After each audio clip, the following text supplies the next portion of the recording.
അതൊരു നടപടിക്രമമല്ല, തുടങ്ങിയതല്ലോ, നമ്മൾ വന്നല്ലോ. അങ്ങനെയൊന്നുമില്ല. അതൊന്നും അതൊക്കെ KPCC അതൊക്കെ ഓരോരുത്തർ വെറുതെ ചെയ്യുന്നതാണ്. KPCC പ്രസിഡന്റ് വളരെ വ്യക്തമായി പറഞ്ഞിട്ടുണ്ട്, ഒരാളും അവിടെ സ്ഥാനാർത്ഥിയും തീരുമാനിക്കേണ്ട, ഘടകകക്ഷികൾക്ക് സീറ്റ് കൊടുക്കണമെന്നും തീരുമാനിക്കേണ്ട. അത് പാർട്ടി നേതൃത്വം, കേരളത്തിലൊരു പാർട്ടി നേതൃത്വമുണ്ട്, UDF നേതൃത്വമുണ്ട്. അവർ നേതാക്കളുമായിട്ടും ഹൈക്കമാൻഡുമായിട്ടൊക്കെ ആലോചിച്ച്, ഘടകകക്ഷി നേതാക്കളായിട്ട് ആലോചിച്ച് സീറ്റ് വിഭജനം നടത്തും. സീറ്റ് വിഭജനം പാർട്ടിയുടെ താഴെ തട്ടിലല്ല നടത്തേണ്ടത്. അങ്ങനെ നേതാക്കന്മാർ അറിവോടുകൂടി അത് ചെയ്തിട്ടുണ്ടെങ്കിൽ ആ നേതാക്കന്മാർ ശാസിക്കപ്പെടും, ഒരു സംശയമില്ല. അവർ ചെയ്യാൻ പാടില്ലാത്ത ഒരാൾ സ്വയം സ്ഥാനാർത്ഥി അല്ലല്ല, അത് KPCC പ്രസിഡന്റ് അതിന് മറുപടി പറഞ്ഞിട്ടുണ്ട്. ആരും സ്വയം സ്ഥാനാർത്ഥിത്വം ഇപ്പം എന്നോട് ചോദിച്ചപ്പോൾ ഞാൻ പറയാം, എൻ്റെ സ്ഥാനാർത്ഥിയുടെ കാര്യം തീരുമാനിച്ചിട്ടില്ല എന്നാണ് പാർട്ടി. ഞാൻ മത്സരിക്കണോ വേണ്ടെന്ന് പാർട്ടി തീരുമാനിച്ചിട്ടില്ല. എന്നോട് എൻ്റെ അവിടെ ഇപ്പോൾ നമ്മളവിടെയൊക്കെ പാർട്ടി പ്രവർത്തകർ മതിലൊക്കെ വൈറ്റ് വാഷ് ചെയ്തിട്ട് അപ്പോൾ എഴുതട്ടെ എന്ന് ചോദിച്ചു. അപ്പം ഞാൻ പറഞ്ഞു, എൻ്റെ കാര്യം തീരുമാനിച്ചിട്ടില്ല, എൻ്റെ കാര്യം പാർട്ടി ഞാൻ മത്സരിക്കണോ വേണ്ടെന്ന് പാർട്ടി തീരുമാനിച്ചിട്ടില്ല. പാർട്ടി തീരുമാനിക്കാതെ എഴുതാൻ പറ്റുമോ? പാർട്ടി തീരുമാനിക്കാതെ ചിഹ്നം വരയ്ക്കാൻ പറ്റുമോ? ഒന്നും പറ്റില്ലല്ലോ. അത് തന്നെയാണ് ഞങ്ങളൊക്കെ പാർട്ടി പ്രവർത്തകർക്ക് കൊടുത്ത നിർദ്ദേശം. അതിലൊന്നും വെള്ളം ചേർക്കാൻ ആരും ചെയ്യാൻ പാടില്ല. ഒക്കെ തെറ്റായ ഇതാണ്. ഒരു കാരണവശാലും അത് അനുവദിക്കുകയില്ല ആരായാലും. അതൊക്കെ പാർട്ടിയല്ല, അതൊക്കെ പാർട്ടി തീരുമാനിക്കട്ടെ. പാർട്ടി ഞാൻ എൻ്റെ അഭിപ്രായം ഞാൻ ഇവിടെ അല്ലല്ലോ, നിങ്ങളോടല്ലല്ലോ പറഞ്ഞത്. എനിക്ക് അഭിപ്രായം ഉണ്ടാക്കാൻ കാര്യത്തിലേക്ക് ആ അഭിപ്രായം പാർട്ടി നേതൃത്വത്തോടെ അല്ല. നമ്മളറിയാലോ, ഇതിപ്പോൾ വൈകി നമ്മളെല്ലാം പ്രതീക്ഷിച്ച 1-ാം തീയതി ഇലക്ഷൻ ഡിക്ലെയർ ചെയ്യുന്ന. കഴിഞ്ഞ 2 അസംബ്ലി ഇലക്ഷനും 1-ാം തീയതിയാണ് ഡിക്ലെയർ ചെയ്ത്. ഇത്രയും നീണ്ടുപോകുന്ന നമുക്ക് അറിയില്ല. അതുകൊണ്ടാണ് ഇപ്പോൾ CPM 8-ാം തീയതി പ്രഖ്യാപിക്കുമെന്ന് പറഞ്ഞിട്ട് CPM പ്രഖ്യാപിച്ചു 8-ാം തീയതി ചെയ്തില്ല. അവർക്ക് സ്ഥാനാർത്ഥി ആകാഞ്ഞിട്ടല്ലല്ലോ.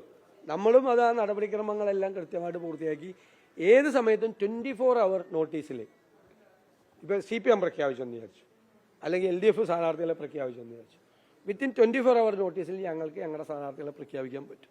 ഇനി ഇലക്ഷൻ നോട്ടിഫിക്കേഷൻ അല്ല, ഡിക്ലെയർ ചെയ്തു. ഇലക്ഷൻ നോട്ടിഫിക്കേഷൻ അല്ലല്ലോ, ഡിക്ലെയർ ചെയ്യാനുള്ള ആദ്യം, പിന്നീടാണല്ലോ നോട്ടിഫിക്കേഷൻ വരും.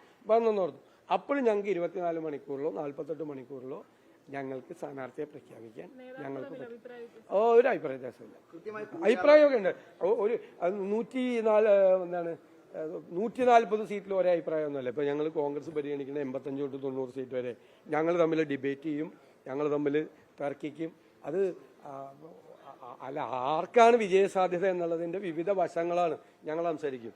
ഞങ്ങൾ CPM പോലെ മോളിൽ നിന്നൊന്നും എഴുതി കൊടുക്കുക അല്ലെങ്കിൽ ആരെങ്കിലും പറയണ പോലെയൊന്നുമല്ല. ഞങ്ങൾ തമ്മിൽ ചർച്ച നടത്തും, ഞങ്ങൾ തമ്മിൽ ഡിബേറ്റ് ചെയ്യും, ഞങ്ങൾ തമ്മിൽ തർക്കിക്കും. പക്ഷേ ഞങ്ങളൊരു തീരുമാനം എടുക്കും. ഞങ്ങൾ അവസാനം നോക്കിയിട്ട് എല്ലാവരുടെ അഭിപ്രായം കേട്ടിട്ട് അവിടെ ഏറ്റവും വിജയസാധ്യതയും മറ്റ് ബാലൻസും എല്ലാം നോക്കിയിട്ട് തീരുമാനിക്കും. ഞങ്ങൾ നല്ല നിരന്തരമായി ചർച്ച നടക്കും. ഞങ്ങൾ ചർച്ച തുടങ്ങിയിട്ട് 2 ആഴ്ച 3 ആഴ്ചയായി. ഞങ്ങൾ സംസാരിക്കും, ഓരോ സീറ്റും എടുത്ത് വെച്ച് ഞങ്ങൾ ചർച്ച ചെയ്യും. ഓരോ സീറ്റിനെ കുറിച്ചും അറിയാവുന്ന നേതാക്കന്മാരുണ്ട്, കൃത്യമായി അറിയാവുന്ന നേതാക്കന്മാരാണ്. ഞങ്ങൾക്ക് എല്ലാവർക്കും ഓരോ സീറ്റിലെ പഴയകാല ചരിത്രവും ഇപ്പോഴത്തെ സാഹചര്യവും ഇപ്പോഴത്തെ രാഷ്ട്രീയ സാഹചര്യവും അവിടുത്തെ സോഷ്യൽ ബാലൻസും മറ്റു കാര്യങ്ങളും നന്നായി അറിയാവുന്ന നേതാക്കളാണ് ഉള്ളത്. ഇല്ലെങ്കിൽ ഞങ്ങൾ അവിടുത്തെ ജില്ലാ നേതൃത്വമായിട്ടും അവിടുത്തെ നിയോജകമണ്ഡലം നേതൃത്വമായിട്ട് ബന്ധപ്പെട്ട് ഞങ്ങൾക്കുള്ള സംശയങ്ങൾ ഞങ്ങൾ അവിടെ വെച്ച് തന്നെ തീർക്കും. വളരെ ഡെമോക്രാറ്റിക് ആയിട്ടുള്ള ജനാധിപത്യപരമായ വഴിയിലാണ്. അല്ലാതെ കുറേ ഗ്രൂപ്പ് നേതാക്കന്മാരോ കൂടി വീതം വെച്ചെടുക്കുന്ന പരിപാടിയൊന്നുമല്ല, അങ്ങനെയൊന്നുമല്ല. ഏറ്റവും നല്ല രീതിയിലാണ്, ഏറ്റവും ഭംഗി. എനിക്കാണെങ്കിൽ നല്ല സംതൃപ്തിയുണ്ട് ആ കാര്യത്തിൽ. വളരെ സന്തോഷത്തോടു കൂടിയാണ് എല്ലാവരും കൂടിയിരുന്നിട്ട് ആരോഗ്യകരമായ അന്തരീക്ഷത്തിലാണ് ചർച്ച നടന്നത്. അതിൻ്റെ ഗുണം റിസൾട്ട് കൂടി ഉണ്ടാവും. അത് നമ്മളല്ലല്ലോ തീരുമാനിക്കുന്നത്. നമുക്ക് എത്ര വേണമെങ്കിലും ചെയ്യാം.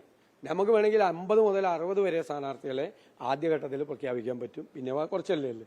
അത് ചിലപ്പോൾ അതിനേക്കാൾ കൂടുതൽ വേണമെങ്കിൽ ചെയ്യാൻ പറ്റും. നോക്കട്ടെ, നമ്മൾ എപ്പോഴാണ് CEC കൂടുന്നതെന്ന് പറഞ്ഞാൽ അതിന് മുമ്പ് വരെയുള്ള ചർച്ച ചെയ്തിട്ട് ഒരു പ്രൊസീജിയർ ഉണ്ട്. അത് സ്ക്രീനിങ് കമ്മിറ്റിയിലേക്ക് കൊടുത്തിട്ടുള്ള ഒരു നടപടിക്രമോ ആ ഡോക്കറ്റ് പോയിട്ടാണ് അവിടെ ചെയ്യുന്നത്. ഡോക്കറ്റ് റെഡിയാണെങ്കിൽ ഒരു പ്രശ്നമില്ല, വളരെ ഭംഗിയായിട്ട് തീരും.